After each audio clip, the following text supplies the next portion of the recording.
कहानी की शुरुआत होती है मैक्स नाम के लड़के से, जिसकी माँ उसे स्कूल के लिए उठा रही थी। उठते ही मैक्स ने पूछा कि हम लोग कुत्ता कब पालेंगे। उसकी माँ ने जवाब दिया कि ऐसा कुछ नहीं करने वाले हम, क्योंकि तुम अपना कमरा तक साफ नहीं करते, सारा काम मुझे ही करना पड़ेगा उसका। स्कूल पहुँचने पर मैक्स अपनी सीट की तरफ जाने लगा, लेकिन तभी डीन नाम के लड़के ने उसे अड़ंगी मार के गिरा दिया। वो अक्सर मैक्स को परेशान करता था। दूसरी तरफ एक ब्रिलियंट साइंटिस्ट एलेक्स अपने बनाए हुए नैनोबॉट्स का डेमो दे रही थी। उन्होंने एक नैनो रोबोट बनाया था जिसके अंदर एडवांस एआई लगी हुई थी। ये रोबोट इंसानों की हर तरह के काम में मदद कर सकता है। उन्होंने बढ़िया काम किया था और जल्द ही उनके प्रोजेक्ट को और फंडिंग मिल जाएगी। कुछ घंटों बाद एक बहुत बड़ी क्रिमिनल गैंग के लीडर मायरॉन को इस नैनो रोबोट के बारे में पता चला। उसके आदमी ने समझाया कि अगर हमें ये रोबोट मिल जाए तो बैंक अकाउंट्स लूटना और स्टॉक मार्केट कंट्रोल करना आसान हो जाएगा। मायरॉन समझ गया कि अगर ये रोबोट उनके हाथ में होगा तो कितने ताकतवर हो जाएंगे वो लोग। पर उसने अपने लोगों को कहा कि गेको को बुलाओ। गेको उसका सबसे खास एजेंट था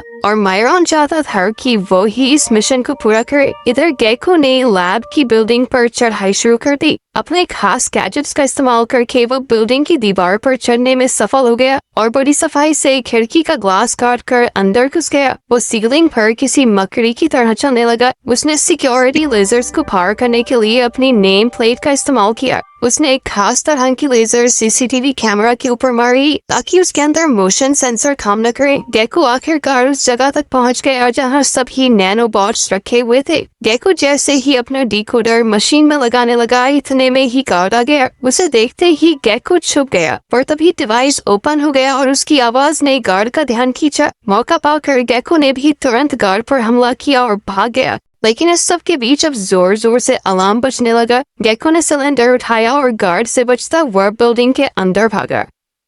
ही किसी वक्त मैक्स अपनी रात वाली जगह पर पहुंचा, जहां वो अक्सर गाने सुनते हुए दीवार पर कुछ न कुछ बनाया करता था। गेको गार्ड से बचते बचते एक पुल के पास पहुंच गया और वहां पर गार्ड्स ने उसे हर तरफ से घेर लिया। गेको ने बड़ी चालाकी से एक गार्ड की आंखों में टॉर्च मारी और फिर फटाक से उनके ऊपर हमला कर दिया। वो दोनों गार्ड्स का एक साथ हमला कर रहा था, लेकिन इस लड़ाई के दौरान उससे नैनो सिलेंडर ब्रिज से नीचे गिर गया। नीचे मैक्स को वो सिलेंडर मिला और उसे लगा कि शायद ये पेंट करने वाला स्प्रे है। मैक्स हैरान हो गया क्योंकि उसने ऐसा स्प्रे कभी नहीं देखा था। ऊपर गेको दोनों गार्ड्स को ढेर करके पाइप्स के जरिए वहां से भागने लगा। उधर मैक्स जब उस सिलेंडर का दीवार पर इस्तेमाल कर रहा था तो वो हैरान हो गया, क्योंकि जो भी वो सोच रहा था वो अपने आप बन रहा था। लेकिन जल्द ही स्प्रे खत्म हो गया। सारे नैनोबॉट्स सिलेंडर से बाहर आ चुके थे, जिसके बाद मैक्स ने उस सिलेंडर को वहीं फेंक दिया। तभी गेको सिलेंडर को ढूंढता हुआ वहां पर आया। उसे सिलेंडर मिल गया, जिसे उठाकर वो भी मैक्स के साथ साथ वहां से निकल गया। लेकिन तभी अचानक वो कुत्ता जो मैक्स ने दीवार पर बनाया था वो दीवार से बाहर आ गया, क्योंकि असल में वो सभी नैनोबॉट्स थे।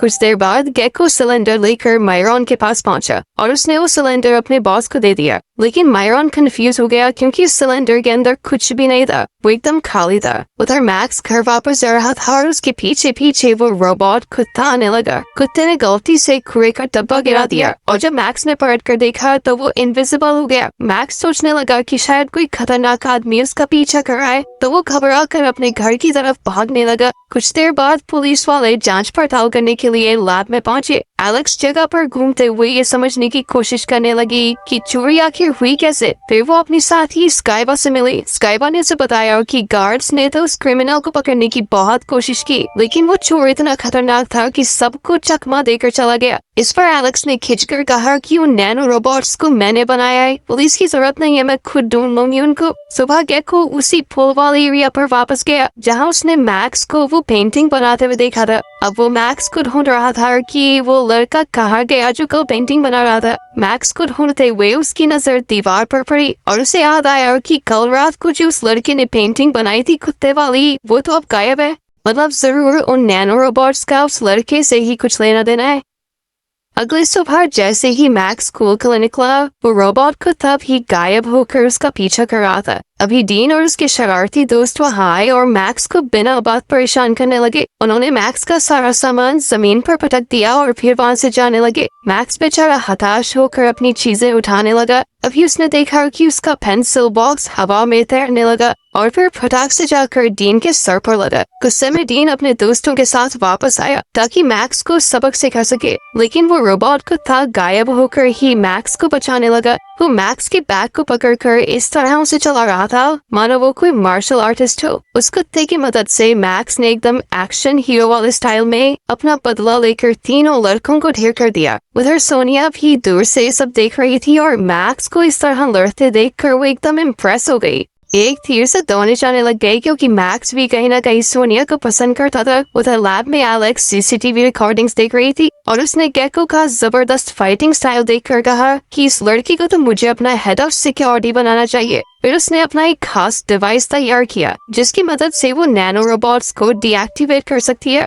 जिसके बाद उन्हें वापस लाना बहुत आसान होगा। कुछ देर बाद मैक्स एक बुक स्टोर में घुसकर कुछ चीजें देखने लगा। वो अभी भी ये नहीं जानता था कि वो रोबोट कुत्ता उसका पीछा कर रहा है। जब मैक्स ने अपनी जेब में हाथ डाला तो देखा कि उसके पास तो कुछ भी खरीदने के पैसे नहीं है। अभी दुकान वाले ने उससे पूछा कि जो चीजें उठा रहा है उसके लिए पैसे है तेरे पास। ये देखकर कि आदमी मैक्स से ऊंची आवाज में बात कर रहा है, कुत्ते ने एक खंचू का पैकेट खोल दिया जिस वजह से दुकानदार फिसल कर नीचे गिर पड़ा। ये देखकर मैक्स तुरंत वहां से भाग लिया। दुकानदार को लगा कि इसी लड़के ने कुछ किया है। वो मैक्स का पीछा करने लगा, लेकिन इतने में कुत्ते ने उसकी पैंट उतार दी। अपने नैनोबॉट्स को ढूंढ रही एलेक्स को पता चला कि वो उसी एरिया में कहीं मौजूद है। वो तुरंत उस दुकान में पहुंच गई क्योंकि वहां से बहुत तेज सिग्नल आ रहा था। दुकान पहुंचकर उसने मालिक से कहा कि सीसीटीवी रिकॉर्डिंग दिखा सकते हैं मुझे, जिस पर दुकान के मालिक ने कहा कि अगर तुम पुलिस वाली हो तो वारंट दिखाओ वरना भाग जाओ यहाँ से। लेकिन एलेक्स एक बहुत जबरदस्त साइंटिस्ट थी। उसने अपने स्मार्ट ब्रेसलेट का इस्तेमाल करके चुपके से सारी रिकॉर्डिंग्स कॉपी भी कर ली। कुछ देर बाद मैक्स कल रात वाले ब्रिज के नीचे पहुंचा। उसने दीवार पर देखा कि कल जो मैंने ड्राइंग बनाई थी वो तो यहाँ है नहीं। अचानक वो रोबोट कुत्ता उसके सामने आ गया और उससे एकदम इंसानों की तरह बात करने लगा। डर के मारे मैक्स नीचे गिर गया। रोबोट ने मैक्स को स्कैन किया और कहा कि तुम डरे हुए लग रहे हो, डरने की जरूरत नहीं है, मैं तुम्हारे लिए ही यहाँ पर आया हूँ। तुम्हें कोई भी दिक्कत हो मुझे बताओ और थोड़ी लंबी लंबी सांसें लो और रिलैक्स करने में आसानी होगी। लेकिन बेचारा मैक्स फिर भी घबरा कर वहाँ से भाग गया। घर जाकर मैक्स बेड पर लेटकर सोचने लगा कि बड़ा अजीब कुत्ता था यार, शुक्र है बच गया। लेकिन वो कुत्ता अभी भी उसके कमरे में मौजूद था। उसने बताया कि वो बहुत सारे नैनोबॉट्स से बना है और वो अपने मालिक की मदद करने के लिए कुछ भी कर सकता है। कंफ्यूज होकर मैक्स ने पूछा कि तुम मुझे अपना मालिक क्यों बोल रहे हो। इस पर कुत्ते ने जवाब दिया कि तुमने ही तो सिलेंडर को स्प्रे पेंट की तरह इस्तेमाल करके मुझे बनाया है। जल्द ही मैक्स समझ गया कि इसी कुत्ते ने मेरी मदद की थी वहाँ पे, तभी मैं ब्रूस ली की तरह लड़ रहा था। इस पर उसने कुत्ते को और डांटा कि मैं आराम से अपनी गंदी सी जिंदगी जी रहा था ना, अब अगली बार वो लड़के मुझे देखेंगे और मारेंगे। खैर फिर मैक्स ने अपने कंप्यूटर पर देखा कि शहर में एक बहुत बड़ा ड्राइंग कंपटीशन होने वाला है जिसमें जीतने वाले को एक बहुत ही खास कोर्स में सीट मिलेगी, वो भी एकदम फ्री। मैक्स ने एक बार को सोचा कि पार्ट ले लेता हूँ, लेकिन फिर खुद ही हताश होकर बैठ गया कि मैं तो कर ही नहीं पाऊंगा, वहाँ तो बहुत बड़े बड़े आर्टिस्ट आएंगे, मुझसे नहीं होगा। उधर एलेक्स अपनी गाड़ी में सिक्योरिटी रिकॉर्डिंग्स को चेक कर रही थी। तभी उसके पास दोबारा से अलर्ट आया कि नैनोबॉट्स कुछ तो कर रहे हैं। इधर वो रोबोट कुत्ता मैक्स की सारी ड्राइंग्स को स्कैन कर रहा था ताकि वो कंपटीशन की वेबसाइट के ऊपर रजिस्टर कर सके मैक्स के नाम से। अगले दिन गेको उसी ब्रिज के नीचे वापस आया और वहाँ मौजूद लोगों से पूछने लगा कि इतना सा लड़का एक देखा गया सुनहरे बाल उसके, लेकिन किसी को मैक्स के बारे में कुछ नहीं पता था। गेको परेशान हो गया कि कैसे ढूंढूं नैनोबॉट्स को। घर पर मैक्स अपने नए कुत्ते से बात कर रहा था। कुत्ते ने बताया कि मैं अपनी पहचान छुपा भी सकता हूँ, तुम कहो तो एकदम नॉर्मल कुत्ता बन जाऊंगा मैं, किसी को पता नहीं चलेगा कि मैं रोबोट हूँ। जिसके बाद मैक्स उसे घुमाने के लिए पार्क ले गया और उसे चुप रहने को कहा क्योंकि किसी को पता नहीं चला कि ये तो एआई रोबोट है। ये सुनकर कुत्ते ने मैक्स को एक ईयरबड दिया, इसकी मदद से वो दोनों एक दूसरे से बातचीत कर सकते हैं। तभी एलेक्स पार्क में आई और देखते ही समझ गई कि ये तो उसके नैनोबॉट्स है। उसने कुत्ते का वीडियो बनाना शुरू किया। मैक्स जब अपने कुत्ते के साथ वॉक कर रहा था तो सोनिया वहाँ आई। सोनिया कुत्ते को प्यार करने लगी और पूछा कौन है ये बेबी, क्या नाम है इसका। मैक्स ने तुरंत जवाब दिया, फॉक्स्टर नाम है इसका। वो लोग बात कर ही रहे थे कि तभी सोनिया की दोस्तों ने उसे बुला लिया। उसने मैक्स से कहा कि हम आर्ट फेस्टिवल जा रहे हैं, हम बाद में मिलेंगे कभी, ठीक है? ये कहकर सोनिया वहाँ से चली गई। तभी फॉक्स्टर ने महसूस किया कि लड़की के जाते ही तुम्हारा हार्ट रेट थोड़ा डाउन हुआ है। क्या चक्कर, साफ प्यार करते हो कैसे? उससे बात करनी है क्या? इस पर मैक्स ने फॉक्स्टर को समझाया कि उसका बॉयफ्रेंड है, वो गुंडा था ना डीन, उसी की गर्लफ्रेंड है वो। आसपास भी फटका तो बहुत मारेगा मुझे। उधर एलेक्स गाड़ी में उनका पीछा कर रही थी। अपने ट्रैकिंग डिवाइस से उनकी बातें सुनते हुए उसने सोचा कि फॉक्स्टर को डीएक्टिवेट कर देती हूँ। उसने अपनी बंदूक निकाल ही दी थी, पर तभी उसके दिमाग में एक आइडिया आया कि क्यों ना मैं इस चीज को एक एक्सपेरिमेंट की तरह चलने दूं। इससे ये भी पता चल जाएगा कि इन रोबोट्स के रियल लाइफ में कितने फायदे हैं। उधर गेको ने हर तरफ ढूंढा मगर मैक्स उसे कहीं नहीं मिला और मायरॉन का प्रेशर उसके ऊपर बढ़ता जा रहा था। बाद में फॉक्स्टर ने मैक्स को मनाया कि तुम भी आर्ट्स फेस्टिवल में चलो। वो लड़की जान के बता के गई है तुझे, सिग्नल था वो कि तू भी आजा। अब फेस्टिवल में घूमते हुए फॉक्स्टर ने तुरंत सोनिया को भीड़ में ही ढूंढ लिया। मैक्स ने देखा कि डीन भी वह डांस कंपटीशन में हिस्सा ले रहा है। जब मैक्स ने देखा कि डीन कंपटीशन जीत रहा है और सोनिया भी जोर जोर से उसके लिए चिल्ला रही थी, तो वो अंदर से सड़ गया, उदास हो गया। अब मैक्स वहाँ पर एक पल के लिए भी रुकना नहीं चाहता, लेकिन फॉक्स्टर ने उसे रोका और कहा कि मेरे साथ चलो, लड़की को इम्प्रेस करने का आइडिया है मेरे पास। वो मैक्स को सोनिया की नजरों में एकदम हीरो बनाना चाहता था। वो दोनों एक बड़े गोदाम में गए। फॉक्स्टर ने अपनी शक्तियों का इस्तेमाल करके मैक्स के कपड़े पूरी तरह बदल दिए और कुछ नैनोबॉट्स उसके शरीर के अंदर भी घुस गए ताकि वो मैक्स के शरीर को कुछ हद तक कंट्रोल कर सके। अपना इस नए स्टाइलिश लुक के साथ मैक्स एक बड़ी सी दीवार पर चढ़कर अजीबोगरीब स्टंट्स करने लगा। साथ ही वो स्प्रे पेंट का इस्तेमाल करके एक बड़ी सी ड्राइंग बना रहा था। शुरुआत में तो किसी को समझ नहीं आया कि आखिर वो कर क्या रहा है, लेकिन उसकी जबरदस्त कला को देखकर लोग उसकी तरफ खींचे आ रहे थे। मैक्स ने इस जबरदस्त स्टाइल में पेंटिंग खत्म की। जल्द ही सोनिया को महसूस हो गया कि ये तो उसकी ही ड्राइंग है। कुछ देर बाद गेको भी फेस्टिवल में आ गया। डीन को देखकर गेको ने मैक्स का ड्राइंग के पास वाला सिग्नेचर दिखाया और पूछा कि तुम इसे जानते हो? डीन वैसे ही मैक्स से चिढ़ता था तो उसने मैक्स के बारे में सब कुछ बता दिया। उधर सोनिया ने मैक्स को वो थिएटर में मिली हुई ड्राइंग दिखाई और पूछा कि क्या ये तुमने बनाई है? जब मैक्स ने शर्माते हुए हाँ कहा तो सोनिया ने उसे गले लगा लिया। पर वापस जाते हुए मैक्स ने फॉक्स्टर से कहा कि तुम गायब हो जाओ, मम्मी को जानवर पसंद नहीं है करने। लेकिन वो ये नहीं जानता था कि गेको भी उस पर नजर रखे हुए है। तभी गेको ने देख लिया कि फॉक्स्टर जादू से गायब हो सकता है। जैसे ही मैक्स अंदर आया तो उसने अपने माँ बाप को बहसते हुए देखा। उसने उनकी बात सुन ली कि वो जल्द ही दूसरे शहर में शिफ्ट होने वाले हैं। ये सुनकर मैक्स को बहुत गुस्सा आया। उसने कहा कि अगर जाना है तो आप दोनों चले जाओ, मैं कहीं नहीं जाऊंगा। ये कहकर वो बाहर की तरफ भागा। उसके पिता उसे मनाते हुए पीछे पीछे दौड़े, लेकिन वो घर से बाहर भाग गया। उधर एलेक्स और गेको ये सब कुछ देख रहे थे। जल्द ही गेको को फॉक्स्टर के छोड़े हुए कुछ नैनोबॉट्स मिले। मैक्स अभी भी अपने पिता से आगे भाग रहा था। उसने भागकर सड़क पार की और उसके पिता उसके पीछे थे, लेकिन तेजी से आ रही एक गाड़ी ने उन्हें टक्कर मार दी। ये देखते ही मैक्स की माँ मदद के लिए चलाई। अपनी माँ की आवाज सुनकर मैक्स मुड़ा और वो भी बहुत घबरा गया। एलेक्स ने फॉक्स्टर की तरफ देखा और वो हैरान रह गई, क्योंकि वो जानती थी कि अगर फॉक्स्टर चाहता तो आसानी से ये हादसा रोक सकता था। कुछ देर बाद गेको मायरॉन के पास वो नैनोबॉट्स लेकर पहुंचा। उन्हें देखकर मायरॉन बहुत खुश हुआ। उसने प्लान बनाया कि इनके ऊपर स्टडी करके ऐसे और भी नैनोबॉट्स बना देंगे हम। हॉस्पिटल में मैक्स और उसकी माँ कॉरिडोर में इंतजार कर रहे थे। तभी डॉक्टर ने बताया कि उसके पिता खतरे से बाहर हैं, लेकिन उन्हें कुछ दिनों के लिए एडमिट रखना पड़ेगा। बाहर मैक्स फॉक्स्टर से मिला और पूछा कि तुमने मेरे पिता को बचाया क्यों नहीं? फॉक्स्टर ने जवाब दिया कि आप मेरे मालिक हो, मैं तो बस आपका पीछा कर रहा था। आप अपने परिवार से दूर भाग रहे थे तो मुझे बीच में आना ठीक नहीं लगा। ये सुनकर मैक्स को और गुस्सा आ गया। उसने वो ईयरपीस फॉक्स्टर के पास रख दिया और कहा कि अब मैं तेरा मालिक नहीं हूँ। ये सुनकर फॉक्स्टर बहुत उदास हो गया और उसने अपने आप को इनविजिबल बना दिया। उधर मायरॉन अपने साइंटिस्ट्स के ऊपर जोर डाल रहा था कि ऐसे ही नैनोबॉट्स बनाने बहुत सारे। तभी गेको मायरॉन से मिला और मायरॉन ने कहा कि उस लड़के को उठा कर ले आओ मेरे पास। गेको ने कहा कि लड़के की कोई गलती नहीं है, उसे तो पता ही नहीं वो कुत्ता कहाँ से आया उसके पास। लेकिन मायरॉन ने कहा कि मुझे इस बात से कोई फर्क नहीं पड़ता, था, उस लड़के को मेरे पास लेकर आओ। गेको मजबूर होकर वहाँ से निकल पड़ा। वो अंदर से बुरा नहीं था, ये सब करना नहीं चाहता था वो। साथ ही मायरॉन ने अपने दूसरे आदमी इगोर को भी इसी काम पर लगा दिया। हॉस्पिटल में मैक्स को पता चला कि उसके पिता होश में आ गए। मैक्स ने जब उनसे बात की तो उन्होंने कहा कि हम नहीं होंगे शिफ्ट, बस तू खुश रह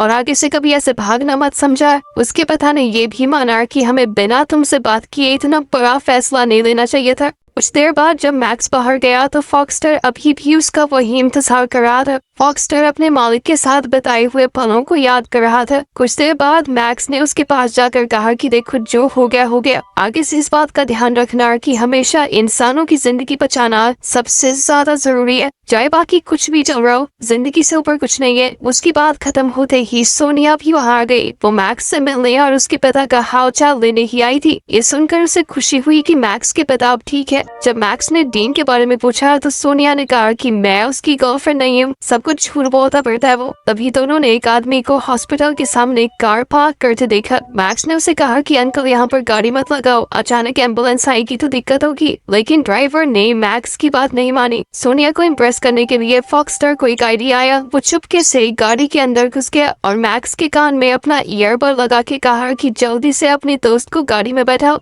मैक्स पहले तो थोड़ा घबराया, लेकिन फिर फॉक्सटर के प्लान पर भरोसा करने लगा और स्पोर्ट्स कार को चलाते हुए पार्किंग लॉट से निकल गया। जल्द ही उनका पीछा गेको और इगोर भी करने लगे। इन दोनों की ही संदिग्ध हरकतें देखकर एलेक्स भी उनके पीछे निकल पड़ी। मैक्स ने साइड से जाते हुए कुछ बच्चों के ऊपर पानी भी उछाल दिया। ये कोई और नहीं बल्कि डीन और उसके दोस्त ही थे। वो दोनों मस्त गाड़ी में घूम रहे थे, ये ना जानते हुए कि दो गुंडे उनका पीछा कर रहे हैं। इतने में एलेक्स ने इगोर की लाइसेंस प्लेट से पता लगाया कि वो इंटरपोल से भागा हुआ अपराधी है। ये देखकर एलेक्स बहुत डर गई और उसने अपनी पल्स गन का इस्तेमाल करने का फैसला किया ताकि वो इगोर को रोक सके किसी को चोट पहुंचाने से पहले। लेकिन एन वक्त पर एलेक्स का निशाना चूक गया और उसने वो मैग्नेटिक पल्स सामने की तरफ छोड़ दी, जिससे अचानक गेको की बाइक बंद पड़ गई और वो दूर जा गिरा और वहीं मैक्स और सोनिया की गाड़ी भी रोड के किनारे टकरा गई। मैक्स ने सोनिया से पूछा कि तुम ठीक तो हो, जिसके बाद वो फॉक्सटर पर चिल्लाने लगा कि साले ढंग से गाड़ी चलानी नहीं आती तुझे। ये सुनकर सोनिया डर गई कि ये किससे बात कर रहा है। तभी इगोर वहाँ आया और वो नकली पुलिस वाला बनकर सोनिया और मैक्स को अपने साथ ले गया, ये कहकर कि मैं तुम्हें सही सलामत कर छोड़ दूंगा। उधर एलेक्स तुरंत फॉक्सटर की मदद करने पहुंची, जो उस मैग्नेटिक पल्स की वजह से बहुत कमजोर हो गया था। जब फॉक्सटर को पता चला कि एलेक्स ने ही उसे बनाया है तो उसने कहा कि हमें कुछ भी करके मैक्स को बचाना होगा। उसने समझाया कि मैक्स के कान में अभी भी मेरा ईयरबड लगा हुआ है, हम उसकी लोकेशन का पता लगा सकते हैं। उधर गेको भी बच्चों की जिंदगी खतरे में नहीं डालना चाहता था। चोरी चकारी ठीक है, लेकिन वो इतना बुरा इंसान नहीं था। उसने भी फैसला किया कि वो अकेला जाकर मैक्स और सोनिया को बचाएगा।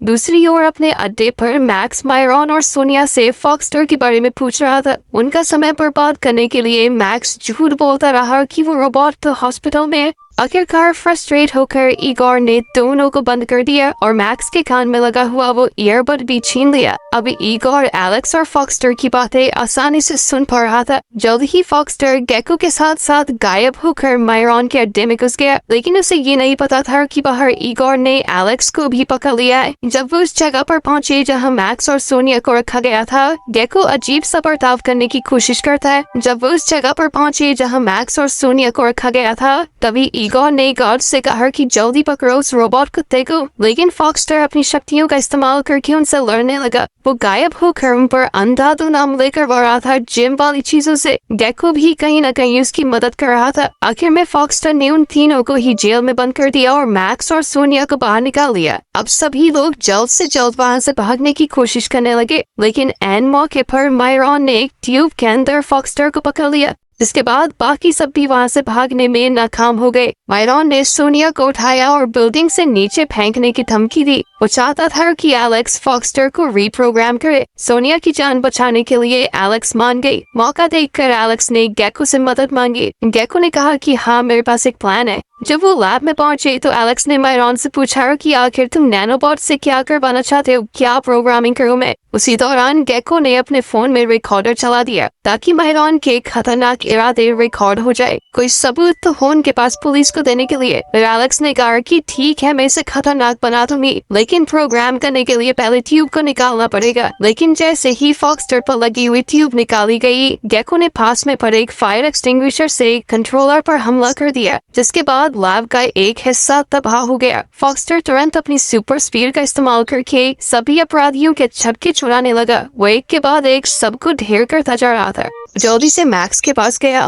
और कहा कि मुझे डिसइंटीग्रेट करने का ऑर्डर दो, क्योंकि मैं किसी भी हाल में मायरॉन के लिए काम नहीं करना चाहता। मैं किसी भी हाल में एक बुरा रोबोट नहीं बन सकता। मैक्स ने भारी मन से फॉक्सटर को डिसइंटीग्रेट होने को कहा, लेकिन जाने से पहले फॉक्सटर ने कहा कि मैं हमेशा तुम्हारे साथ रहूंगा। और फिर मैक्सटर तुरंत हजारों टुकड़ों में बट गया। इस बात से गुस्साए मायरॉन ने गेको को मुक्का मारकर बेहोश कर दिया और इगोर को जल्दी से हेलीकॉप्टर बुलाने को कहा। मायरॉन सोनिया को पकड़कर अपने साथ छत पर ले गया। मैक्स ने उसे रोकने की कोशिश की, लेकिन वो चाहकर भी कुछ नहीं कर पाया। प्लेन में चढ़ने से पहले मायरॉन ने सोनिया को नीचे फेंक दिया। अचानक फॉक्सटर के सभी नैनोबॉट्स मैक्स के शरीर में घुस गए और मैक्स को अपने दिमाग में फॉक्सटर की आवाज सुनाई देने लगी, जो उसे लड़ने के लिए हौसला दे रहा था। मैक्स ने तुरंत मायरॉन पर हमला बोल दिया और एक के बाद एक हमले करने लगा उसके ऊपर। अचानक उसे सोनिया की चीख सुनाई दी। वो तेजी से नीचे गिर रही थी। मैक्स को समझ आ गया कि मुझे जल्द से जल्द इसे खत्म करना होगा।